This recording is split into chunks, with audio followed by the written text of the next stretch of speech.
With his harebrained schemes and asinine dealings with the gods, King Midas ruled the ancient kingdom of Phrygia with an uneven hand.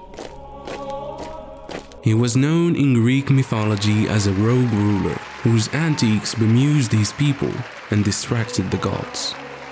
Midas spent his days in a stupor of splendor, spoiling himself and his beloved daughter and gorging himself on feasts and wine.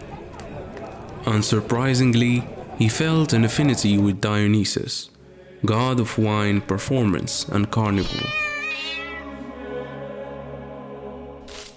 One day, Midas discovered a satyr dozing in his rose garden, drunk on more than just the scent of flowers.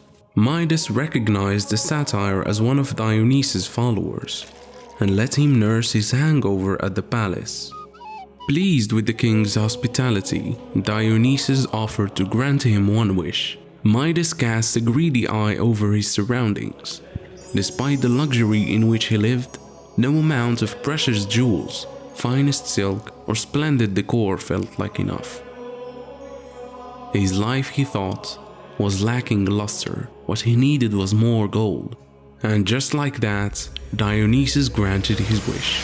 The king had now the power to turn anything he touched to gold. Ecstatic, he turned into his possessions. At his lightest touch, the palace walls transformed. Stone statues shone and goblets glittered. Galloping through his home in a frenzy, Midas handled each item he put his eyes on until it took on a lustrous sheen. Soon the palace heaved with gold, and Midas's delirious laughter echoed off the walls. But soon, that which he desired would ultimately consume him. Exhausted and hungry from his rampage, Midas picked up a bunch of grapefruits from his newly gilded fruit bowl. But he nearly shattered his tooth, for the fruit had turned to metal in his mouth. When he picked up a loaf of bread, the crumbs hardened in his hand. Flinging himself onto his bed out of frustration, Midas discovered his plush and soft pillows had turned into solid gold. Hearing his cries of frustration, his daughter entered the room. But as he reached out to her, he saw with horror that he had frozen his only daughter into a golden statue. Horrified at what he'd done, Midas begged the gods to rid him of his power. Answering his plea for aid, Dionysus appeared before him. Dionysus would rid the king of his burdensome powers, but he had one task to do. In order to remove his curse, Midas had to wash his hands in the river Pactolus. When Midas reached into the river, the gold drained from his fingertips. Freed from his curse, Midas returned home to find his daughter alive and his palace back to normal. You'd think he would have learned his lesson, but just a few weeks later, Midas blundered again, insulting the god of sun and music Apollo when he declared Pan a greater musician. Apollo scornfully declared that the king must have the ears of an ass to make such a misjudgment, and transformed Midas accordingly. Once again regretting his behavior, Midas kept his hairy ears hidden in public. They were seen only by his barber, who was sworn to secrecy during a very awkward grooming session.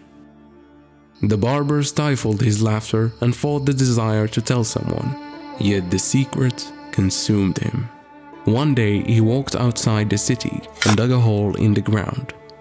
Plunging his head into the earth, the desperate barber whispered, "Midas has ass's ears." Soon after, a clump of reeds sprang up in the spot where the barber had buried his words. When the wind blew, they carried the echoes of his whisper through the breeze.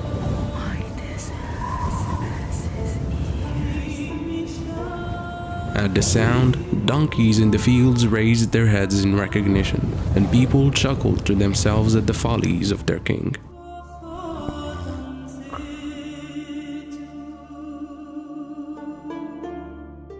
And where other leaders were honored through statues and temples, his people remembered him a little differently, in the depths of the glittering river and the rustle of the Phrygian wind.